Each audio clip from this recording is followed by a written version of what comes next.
Hey guys, this is Paula with Automated Dynamics, and I got a really good question this week that I want to put in a video format so that I can have it as a reference.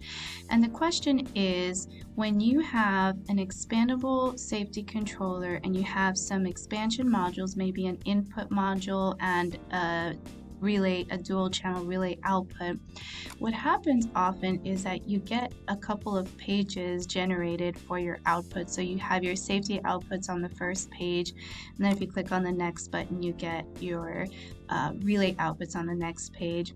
And the desire is to have them all in one page.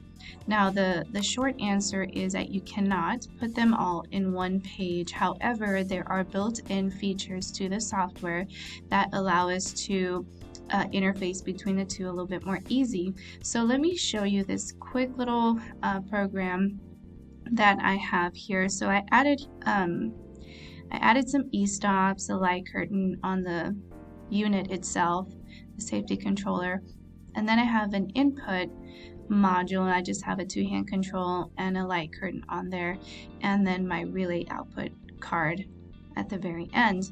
Now, my advice, if you're going to have expansion modules, is to use the functional view to add your devices. So if you click and hover over the left column here, you can see the little plus button, and this is where you can add your input devices.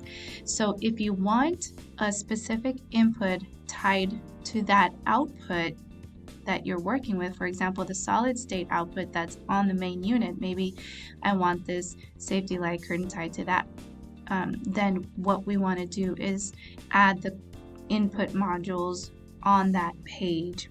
So if I want everything going to my relay output module, then I want to skip over to that page and add it from there.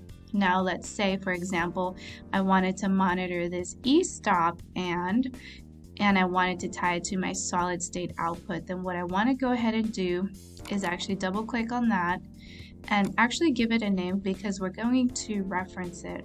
So after you give it a name, click OK and go over to your other page with the solid state output card.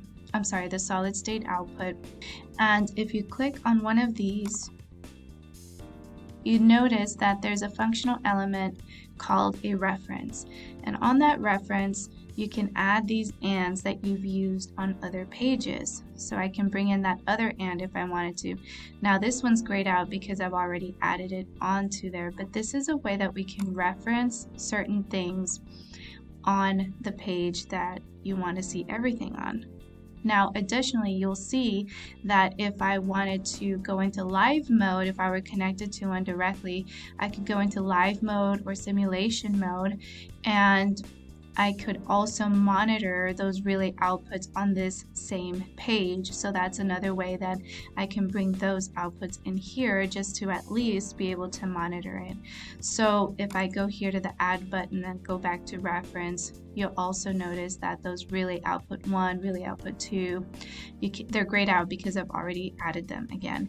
But that's where you can find them. So I hope this video was helpful and it answered your questions.